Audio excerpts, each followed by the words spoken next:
Hi everyone, in this tutorial we are going to talk about methods in C#. So let's say that we want to print out some simple messages such as this is an example, and let's add one more like this is another example, and let's say that we want to print out that multiple times. It doesn't matter how many times. So as you can see, we have exactly the same code multiple times. There must be a better way to deal with something like this. So we need to reuse this code and avoid repeating exactly the same code. We can achieve that by using methods. So let me quickly explain how we declare the method. We need to specify the data type, return data type. Data type. Also, we need to specify the method name, and we need to specify parameters. So I'll talk about that more in a minute. So let's say that we want to move this part of the code into method in order to avoid repeating exactly the same code. So we need, our method is not going to return any value, so we are going to use this keyword. So it's enough for now to know that if we are not expecting to return any value from the method, we need to use void. So we need to specify the method name, which will be print message, and we don't want any parameters for now.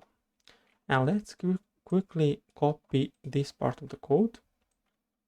So we created a method and we implemented that method with this part of the code.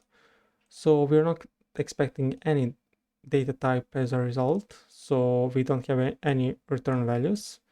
We have the method name and we have the code which is implementation of this method. So I can quickly call this method multiple times in order to achieve exactly the same behavior as we had. So I can do something like that by calling the method, let's say 3 times. If I quickly run the application, we are going to get exactly the same behavior as it was before we introduced methods. But this way, we are not repeating this part of the code multiple times, we are reusing it because we have a method. Let's say that you want a method which is going to add 2 numbers. So let's say integer numbers. We are expecting integer as a result of that method, which means that this will be integer return type of the method.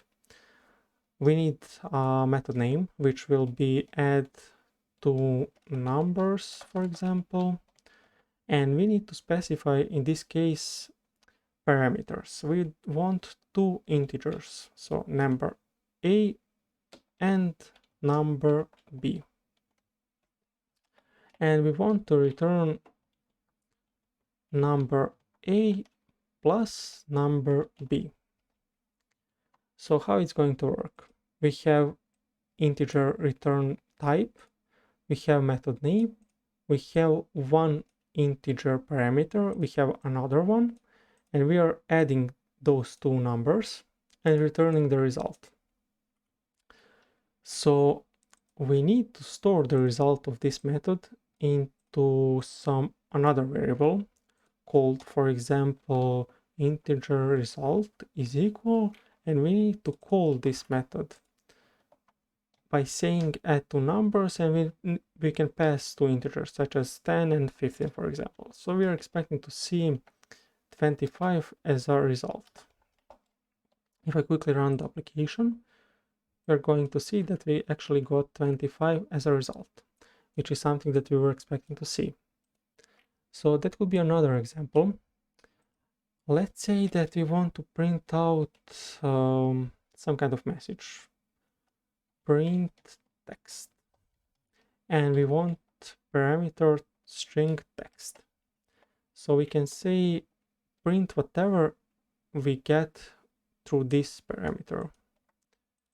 So I can, this example doesn't make a lot of sense, but you get a point what you can do with methods. So this is just a basic example because we could do something like this without passing this to method, but let's use this just as an example. So we can use print text and say hello, and we can say print text hi. It doesn't matter what. So if I run the application, we'll be able to see that we got messages that we were expecting to see. And I think that will be pretty much it for this tutorial. We introduced methods, so they're very helpful and often used. So I would highly suggest you to play around with methods to see what you can achieve and so on. But as I said, that will be pretty much for this tutorial. I hope that you enjoyed and see you in the next one.